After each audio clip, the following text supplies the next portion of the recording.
I honestly don't really know how I'm gonna get through this video. That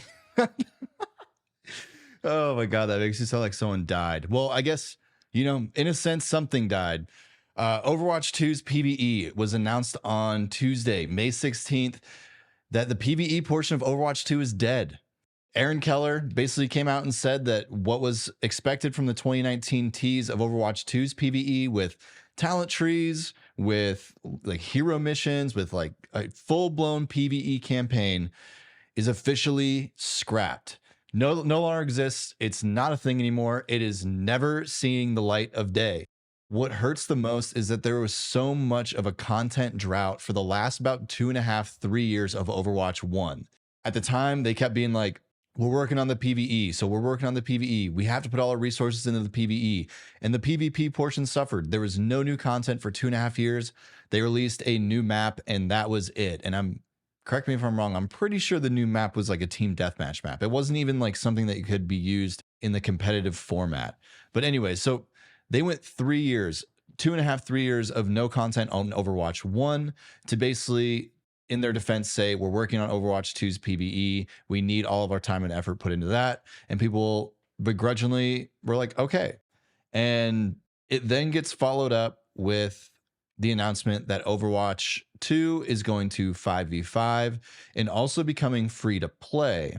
When that was announced, there was a lot of pushback or not even pushback. There was a lot of people that were back and forth on how they felt about it, but they kept saying the PvE is still coming, but this is just what's happening with the PvP portion. We're making it free to play and we're making it 5v5. When Overwatch 2 was launching in 2021, they basically said, here is the multiplayer portion of it. We're still working on the PvE, but we wanted to give you something to hold you over until the PvE was ready. So people were like, okay, it's better than nothing. The game was so bad. The game got to such a sad state that the community, myself included, was justifying the 5v5 change and a couple new maps and a couple new characters as a way of like, you know what? It's better than nothing. They're doing a great job. It's the first time we've actually gotten content. It's like being in a neglected relationship. And the second you get like one little bit of like a love nugget, you start justifying all of like the shitty things they did before that. And we bought it. I bought it. I believed it. I continued to play Overwatch even when there wasn't content being made, because at the peak of Overwatch 1, the PvE was some of the best PvE like competitive content you could play out there. Some of the best PvP content you could play out there. It was one of the best PvP games, period. And so the PvP got neglected because we thought PvE was coming. And then they pivot to the free to play 5v5 and promised the PvE was still coming. We've played about a year plus of PvP. They've done seasons, they've done events, but a lot of it has still been, Overwatch 2 is Overwatch 2 because PvE was promised. Fast forward to yesterday, or fast forward to May 16th, the dev team, Aaron Keller, comes on to talk about the PvE portions of Overwatch 2, the things that we've been waiting on for a year, the things that we've been waiting on for more than a year, for 4 years, being so excited for this game to come out, only for them to say that the ambition was too big, it was going to take too long to complete, and they made a conscious decision about a year and a half ago that they were scrapping what we knew about PvE Overwatch and going in a different direction to basically serve the live game. It's a live service game. You have to constantly be adding things to it. And their justification for scrapping the PvE that was shown in 2019 was that it was essentially 2 separate games that they were having to put equal focus on, and it wasn't feasible. The team wasn't big enough, the budgets weren't enough, whatever excuse or reason that it wasn't feasible, it just wasn't feasible. And to an extent, I get it. The PvE portion that was sold was something completely different than the PvP. You were getting different abilities for the characters. They said there were 40 to 50 talents per character for 35 characters. That's thousands of talents. That is so much work. Like, I get it. That's a lot of work. It's a lot of time, but they sold us on it. And so we believed them.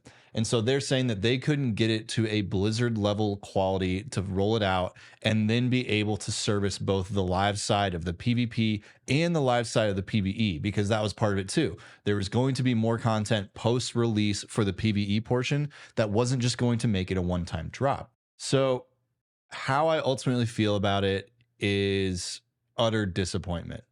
The fact that they spent so much time on it only for it to get scrapped.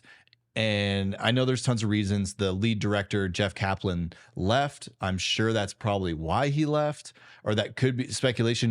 Knowing what we know now, that could be speculating as to why he left.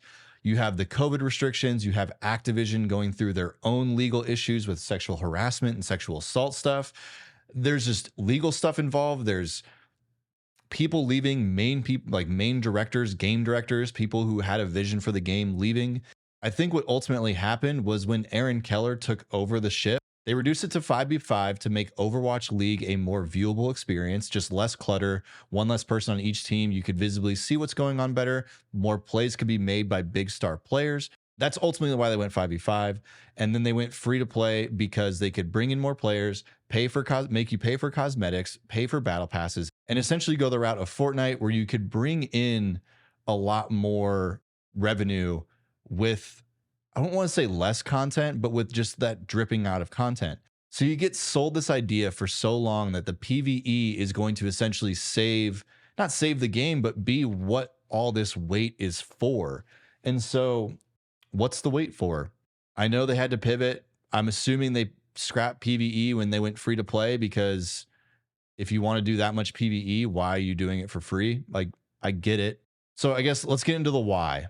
It was going to cost too much money. It was going to cost too much time. It was costing too many resources. It was splitting the devs' energy focus in half. And now they are basically doing small form PvE hero missions. So there's going to be some form of PvE still, just nowhere near the scale that they were talking about in 2019. They didn't want to tell people upon release of Overwatch 2 that it was essentially a big patch update with a few characters and a shop that you could buy skins from now. They needed that carrot. They needed that carrot of PvE to get people in. And now that they got people in, they probably started working on what we are now going to see as PvE content at the end of this year when they made the announcement that they were going to free to play. I wish they would have told us that sooner. I wish they would have been more transparent about that, but I get why they didn't, because they needed the momentum. They needed any form of positive news to help get players back into Overwatch 2 after how much they neglected Overwatch 1 for the last 2.5 years of that game's life. So they killed a game to basically update it and make it free to play. And now that the PvE stuff is scrapped, it's going to take a monumental effort of seasonal content once those story missions come out to see if it's worth all of this trouble. I think all of the OG Overwatch players are looking at this saying, what in the fuck is going on? And I think new players are going to be on the fence about it. I think if you're new to it, you're not as invested into that time suck that was 2018 to 2021. I think anyone that played that game during that era and seen how great this game Overwatch can be and where it fell to and now the state of it, I can totally understand everyone that jumped ship saying, I'm done. This is a toxic relationship. I've tried to give everything I have to it, and this game will not love me back. And I wouldn't be surprised if people left. And so I think there's going to be a split kind of thing where the game will continue on because there's so many new players that this decision doesn't affect them as much as OG Overwatch players. But I do think there's going to be this weird scarlet letter on the game now, because there's a lot of people that know what this game was and where it was going, and then how it came screeching to a halt. If we're speculating on other reasons why I think it got canceled, it didn't fit the live service model. I mean, I think that's the most obvious one, but I wouldn't be surprised if the talents that they were making for these heroes was going to cannibalize future characters that they wanted to bring into PvP. And what I mean by that is, with all of these talents, you're likely bringing in new abilities and completely unique things that the characters such as like Tracer or Soldier or any character that currently exists doesn't have in the game.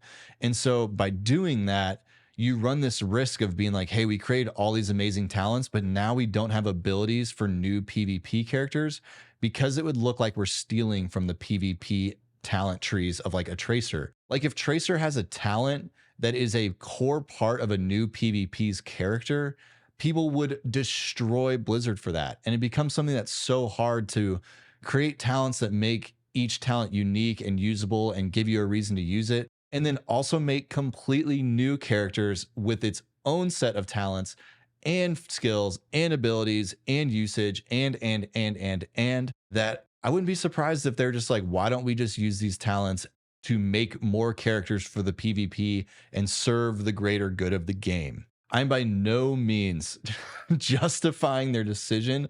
I'm more just thinking out loud as to why they're doing what they're doing. And if that's a big reason, like cannibalizing future PvP characters because the talents are being used in PvE talent trees, I get it. I can understand how that makes it infinitely more difficult, or you start having these issues where the PvP is combating with the PvE. Does it feel like the biggest kick in the nuts like I've ever felt in a video game in a long time? Absolutely. Do I think they're still trying to catch up from that 3-year drought and getting acclimated to a true live service format and being free to play and being under new management and dealing with legal issues and 100%. I think they're finally getting themselves under their feet. And I think this was the last thing they kind of needed to do in order to fully move on. They had to be fully transparent. They had to take one more kick in the teeth to essentially be like, this is now Overwatch 2. This is what you're going to get. This is what you're going to expect. And it's going to come down to the next few seasons to see what that expectation actually looks like. I think their reputation's already tarnished. Anyone that leaves, like I said, I totally understand. I personally am probably going to take a break from it too. I say that now, and I'm probably going to play with some friends later tonight. But like, you know, I totally understand people that want to leave or wait until this year's content comes out to see like, hey, is this even worth coming back to? Because right now, Overwatch 2 is an update with a shop. Part of me wishes they would just drop the 2 at this point. Just drop the 2 and just have it be called Overwatch. It's one of those things where like sometimes to go forward, you have to go backwards. Like just drop the 2, eliminate the association that 2 has with its own PvE, massive one-time huge campaign with talent trees and hero progression and all this stuff. Eliminate the 2 and just get rid of that association with those 2 things and just call it Overwatch. This is now just Overwatch. This is what Overwatch is now, a free live service PvP game with PvE missions that you get a few a year. I don't know how robust they're going to be. For all we know, we're complaining about stuff and we get the PvE content at the end of this year and it's amazing. Do I have faith in that? No, I don't. But who knows? Maybe they finally have found a footing and this is why they're coming out with this now, is because they feel confident in their footing. They feel like, okay, we've officially stopped treading water and we are now swimming forward, and we can now give the community what we have and be able to run with it and be able to stick to these deadlines and be able to stick to the expectations that they've now laid out on May 16th. Oh man, it's a lot to unpack. And this is definitely something different. Usually it's a lot more just like write it out, read it out, kind of have my thoughts all put together. And this is very much just riffing off of the reaction to the news, riffing off one of the most unfortunate circumstances I remember in a game I truly cared about in a long time. So if you're a big Overwatch fan, I would love to hear your thoughts on this. Go ahead and drop a comment and let me know if you even want to play this game anymore, if you have any faith in the future roadmap, if you have any faith in the PvE that they're switching to. Let me know. It sucks. It really, really, really sucks. And yeah, I hope they can bounce back. I'm not holding my breath. I will still always love the game because it is, at its core, it was a great PvP game. I will always love it for that. I hope they can bounce back. But for now, I'm probably going to watch from the sidelines. So if you have a PvP game that you think is a great one to play with friends, let me know, because I would love to try something out to get the awful taste of this PvE news from Overwatch out of my mouth. I appreciate you listening to the rant. I appreciate all of the love. If you want to see any future reviews, news, or playthroughs, go ahead and tap that subscribe button so you don't miss out on that content. This is Josh Robinson with Joystick Gamer. Thank you as always for watching, and stay gaming out there. Go play something other than Overwatch today, because holy, what a shit show.